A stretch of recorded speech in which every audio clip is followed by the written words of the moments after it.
تو یہ بنیادی ایک مقصد ہے کہ مسلمانوں کا عالمی اجتماع ہے، اور عالمی لیول کے جو مسلمانوں کے مسائل ہیں، میں یہاں گفتگو کروں یا میں عملی طور پہ کوشش کروں، اس سے کچھ بہتری تو آ سکتی ہے، لیکن عالمی مسائل کا حل وہاں سے ہے۔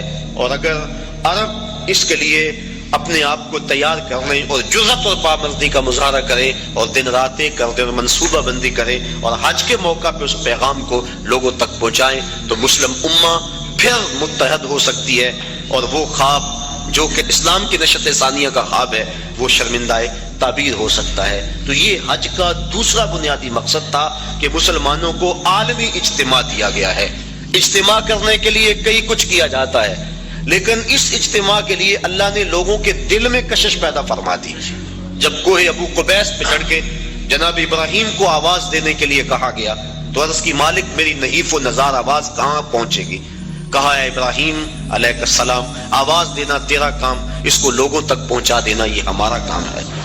اور پھر ماں کے شکم میں اور باپ کی سلب کے اندر تک اس آواز کو پہنچا دیا گیا، اور جس نے اس آواز کو سنا آج لبیک لبیک کہتا ہوا شوق و مستی میں دوڑتا ہوا حرم کی طرف بڑھتا چلا جا رہا ہے۔ تو یہ مسلمانوں کا عالمی اجتماع ہے۔ اس کے جو فوائد تھے عالمی اجتماع کے، کاش کہ وہ حاصل کیے جاتے۔ تیسرا مقصد حج کا مساوات کا عملی اظہار۔ اسلام کی بنیادی تعلیمات میں سے ایک تعلیم مساوات ہے کہ سب لوگ برابر ہیں، رنگ و نسل کی بنیاد پر، دولت افراد کی کثرت کی بنیاد پر کسی کو کسی پہ فضیلت نہیں دی جا سکتی۔ ان اکرمکم عند اللہ اتقاکم، جو زیادہ تقوی کا نور اپنے سینے میں رکھتا ہے وہ زیادہ عزت والا ہے۔ یہ اسلام کا وہ بنیادی درس اور سبق ہے کہ جس سے شکستہ دل لوگ، درماندہ لوگ، غریب طبقہ، غلام لوگ اسلام کی طرف ان کا میلان ہوا اور کھچے چلے آئے، ان کو ان کے حقوق اسلام نے دیے۔ آج حقوق نسواں کے حوالے سے بات چل رہی ہے۔ میں نے پچھلے دنوں کے اندر ہمدرد حال کے اندر ایک فورم پہ کہا تھا کہ دنیا کے بڑے بڑے دانشور اور دنیا کے بڑے بڑے مذاہب اور مغرب جو آج عورتوں کو حقوق دینے کی بات کرتا ہے، اگر تاریخ میں ہم تاریخ کے جھونکوں سے جھانک کے دیکھیں تو یہ تو عورت کو انسان ماننے کے لیے تیار نہیں تھے۔ افلاطون کا فلسفہ پڑھے، وہ کہتا ہے یہ از قبیل جن سے انسان ہی نہیں، انسان کی ضرورت خدمت اور کفالت کے لیے پیدا کی گئی ہے، ہم شکل بھی انسان کی ہے، انسان نہیں ہے۔ اور کسی نے کہا کہ یہ بدی کا سر چشمہ ہے، کسی نے اس کو اللہ کے قرب کے راستے کی سب سے بڑی رکاوٹ گردانا، اور کسی مذہب نے اس کے قتل کو جائز قرار دیا۔ یونانیوں کا فلسفہ پڑھ لیں۔ عیسائی دنیا آج جو دعوے کرتی ہے عورتوں کو حقوق دینے کی، 90,000 عورتوں کو عیسائی دنیا نے زندہ جلایا ہے۔ ان کی تاریخ بڑی شرمناک ہے۔ تو کس نے حقوق دیے عورت کو؟ کون عورت کے حقوق کا محافظ ہے؟ دنیا والے تو عورت کے وجود کو برداشت نہیں کرتے تھے۔ یہ بر صغیر پاک و ہند، ابن بطوطہ جب یہاں آیا تو کس بات سے بے ہوش ہوا تھا؟ اس نے ایک منظر دیکھا کہ ایک شخص فوت ہو گیا، اس کی بیوی کو ابھارا گیا کہ تیرا خامد مر گیا، جیون ساتھی پتی مر گیا، اب تو نے جی کے کیا لینا ہے؟ تیری وفا کا تقاضا یہ ہے کہ تو بھی اس جلتے ہوئے شعلوں میں چھلانگ لگا دے، تو خامد کی اگر وفادار ہے تو اس کو بھڑکا کر اس آگ کے اندر چھلانگ لگانے کے لیے تیار کیا گیا۔ اور جب اس نے جوش میں آ کے چھلانگ لگائی، اس کی چیخیں جب فضاؤں میں بلند ہوئی تو معروف سیاح ابن بطوطہ بے ہوش ہو گیا اور اپنے گھوڑے سے گر پڑنے لگا، اور لوگوں نے بڑھ کے تھاما۔ رسم ستی کے نام سے بر صغیر کے اندر عورتوں کو خامدوں کے ساتھ زندہ جلایا جاتا تھا۔ اور عربوں کی تاریخ آپ جانتے ہیں کہ وہ تو بیٹی کے وجود کو برداشت نہیں کرتے، حق دینا تو بات کی بات ہے، وہ تو وجود کو گوارا نہیں کرتے تھے۔ اگر کسی کے ہاں بیٹی جنم لے لیتی اس کا منہ کالا ہو جاتا، یہ قرآن نے بتلایا۔ آبرو بچانے کا ایک ہی طریقہ کہ وہ بیٹی کو زندہ درگور کر دے۔ اگر ایسا نہیں کرتا تو معاشرے میں معزز نہیں سمجھا جاتا. اپنی بیٹی کے لیے آج میں اور آپ محبت بھرے جملے بولتے ہیں. بیٹی کے ہاتھ پیلے کرنے کے لیے بوڑھا باپ اپنی جھکی ہوئی کمر پہ بوریاں لاد لاد کے مزدوری کرتا ہے, اور فیکٹری کے اندر بھائی اوور ٹائم لگا رہا ہے کہ میں نے اپنی بہن کے ہاتھ پیلے کرنے. یہ بھائی تو قتل کرتا تھا بہن کو کہ کل کوئی میرا بہنوئی نہ ہو. یہ باپ تو زندہ درگور کرتا تھا کہ میں کسی بیٹی کا باپ نہ کہلاؤں. تو باپ کے دل میں بیٹی کی یہ محبت, بھائی کے دل میں بہن کا یہ پیار کہ وہ اس کے لیے کتنی محنت کرتے ہیں, اور جب گھر سے بیٹی رخصت ہوتی ہے تو باپ بھی پھوٹ پھوٹ کے روتا ہے, اور بھائیوں کے آنسو بھی خشک نہیں ہوتے. یہ تو قاتل تھے بیٹیوں کے اور بہنوں کے لیے. ان کے دل میں یہ گداز اور نرمی اور محبت کس نے ڈالی؟ آمنہ کے لال کا یہ عطیہ ہے. سجدہ شکر ادا کرتی رہیں ساری زندگی بھی عورتیں, تو وہ حق شکر ادا نہیں کر سکتی. ان کے تو وجود کو برداشت نہیں کیا جاتا تھا, ان کے وجود کو عزت بخشی تو وہ محمد عربی صلی اللہ علیہ وسلم نے بخشی. آج عورتیں بھنگڑے ڈال رہی ہیں کہ ہمارے حقوق کا تحفظ کیا گیا, اور اگر اس کی آبرو بھی لٹتی ہے بالجبر تو مقدمہ بھی درج نہیں ہوتا, پہلے سیشن جج کے پاس اسے جانا ہوگا, استغاثہ پیش کرنا ہوگا. پیچیدگیاں ہیں, قانونی معاملات ہیں. یہ تو آنکھیں کھلیں گی اس وقت جب ان کے ساتھ جو ہے وہ عملی سلوک ہوا. تو آج یہ بنگڑے اور آج یہ خوشیاں کہ ہمیں تحفظ دے دیا گیا, یہ عورتوں کے تحفظ کا بل نہیں ہے, عورتوں کی تذلیل کا بل ہے. عورتوں کو تحفظ اسلام نے دیا ہے. جس ماں کو ترکے میں بانٹتے تھے اس کے قدموں میں جنت ڈال دی, کہا تیری جنت اس ماں کے قدموں تلے. اور یہ شرطیں لگائی کہ ماں قاریہ قرآن ہے یا حافظ قرآن ہے یا رابعہ بصری ہے وقت کی تیری ماں, تو پھر اس کے قدموں تلے جنت ہے. اپلے تھاپتی ہوئی ماں کے قدموں تلے بھی بیٹے کی جنت رکھ دی گئی. بہن کو عزت کی مستن پہ بٹھا دیا گیا, بیٹی کو باپ کے لیے دل کی دھڑکن بنا دیا گیا, آنکھوں کا نور اور چین بنا دیا گیا, گھر کی زینت بنا دی گئی. اور بیوی جس کو پاؤں کا جوتا خیال کیا جاتا تھا اس کو محبوبہ بنا کے خامد کے لیے محبتوں کے گوشے اس کے سینے کے اندر رکھے گئے. اور حضور نبی رحمت صلی اللہ علیہ وسلم نے ازواج مطہرات کے ساتھ جو حسن سلوک کی داستان رقم کی لوگوں کے لیے عملی نمونہ چھوڑا. کسی کو حمیرہ کہہ کے پکار رہے ہیں, کسی کی فوتگی کے بعد جانور ذبح کر کے ان کی سہیلیوں کے گھر میں گوشت بھیج رہے ہیں تاکہ ان کی روح کو آسودگی ہو. حضرت فاطمہ تو زہرا فرماتی ہیں کہ جب میری والدہ کا وقت آخر آیا تو حضور کی خدمت میں میری ماں نے مجھے بھیجا کہ جاؤ حضور سے کہو کہ مجھے اپنی چادر رحمت دے دیں. میں حاضر ہوئی, عرض کی. حضور نے کہا کہ بیٹا اپنی ماں سے پوچھو نا چادر کیا کرنی ہے. میں پوچھنے آئی تو حضور بھی پیچھے آ گئے. تو حضرت خدیجہ الکبریٰ رضی اللہ تعالی عنہا آپ نے عرض کی حضور میں اس لیے چادر مانگی ہے کہ مجھے محسوس ہو رہا ہے میرا وقت آخر آ گیا. میری آرزو یہ ہے کہ اس چادر میں مجھے کفن دیا جائے. اب سنیے حضور کے لفظ. عورتوں کے حقوق کی بات کرنے والے اس بلندی پہ سوچ بھی نہیں سکتے.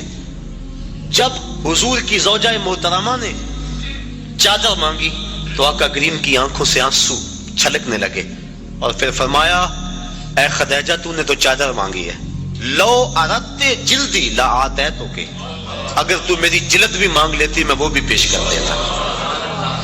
یہ اسلام کے دیے ہوئے حق ہیں. اللہ اکبر. تو بات کر رہا تھا کہ اسلام نے کمزور طبقوں کو ان کے حق دیے ہیں. یہ ایک الگ مضمون ہے کہ غلاموں کو ان کے حق دیے, غریبوں کو حق دیے, یتیماں کو حق دیے, یہ الگ مضمون ہے. یہ چونکہ کرنٹ ایشو ہے اس وقت, اس پر میں نے تھوڑی سی بات آپ کے سامنے رکھی. تو اسلام نے کمزوروں کو, غریبوں کو بنیادی حق دیا کہ سب انسان برابر ہیں. تقوی کی بنیاد پہ فضیلت ہے. جب فاران کی چوٹیوں سے نور اسلام چمکا اور گھر گھر اس کے اجالے ہوئے تو عرب کا سب سے کالے رنگ کا شخص جس کا نام تھا اسود, وہ حضور کی خدمت میں حاضر ہوا.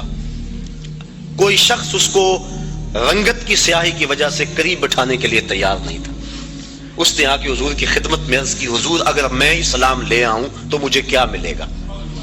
حضور نے فرمایا جو ابو بکر و عمر کو ملا ہے وہی تمہیں ملے گا، جو حقوق و فرائض ان کے ہیں وہی حقوق و فرائض تیرے ہوں گے، جس صف میں وہ کھڑے ہوتے ہیں اسی صف میں تو کھڑا ہوگا، اور اگر تو پہلے آ جائے اور وہ بعد میں آئے تو اگلی صف میں کھڑا ہوگا، وہ پچھلی صف میں کھڑے ہوں گے۔ اس نے کہا اگر اسلام یہ ہے تو میں تو پھر دل و جان سے اس دین کو قبول کرتا ہوں۔ حضرت اقبال مساوات کی بات کے اندر اسرار و رموز کے اندر لکھتے ہیں اسود از توحید احمر می شود، کہ اسود توحید کے فیضان سے احمر ہو جاتا ہے، گوری رنگت والوں کے کندھوں سے کندھا جوڑ کے وہ کھڑا ہوتا ہے۔ یہ اسلام کا دیا ہوا درس مساوات ہے کہ سب کو ایک صف میں کھڑا کر دیا گیا، یہ اسلام کا درس ہے۔ حضرت بلال حبشی رضی اللہ تعالی عنہ اور حضرت ابو ذر غفاری رضی اللہ تعالی عنہ کسی معاملے میں شکنجی ہو گئی تو غصے میں آ کر جناب ابو ذر غفاری نے کہا کہ تو کالی ماں کا بیٹا ہے۔ بس دل ٹوٹ گیا، حضور کی خدمت میں آئے اور کہا کہ حضور حالت دیکھی، حضور میں کیا ماجرا ہے؟ اس کی حضور مجھے آج تانا ملا ہے کہ تو کالی ماں کا بیٹا ہے۔ آقا کریم غصے میں آ گئے، فرمایا جاؤ جا کے ابو ذر کو میرا پیغام دو کہ جن عورتوں کا دودھ میں نے پیا ہے ان میں سے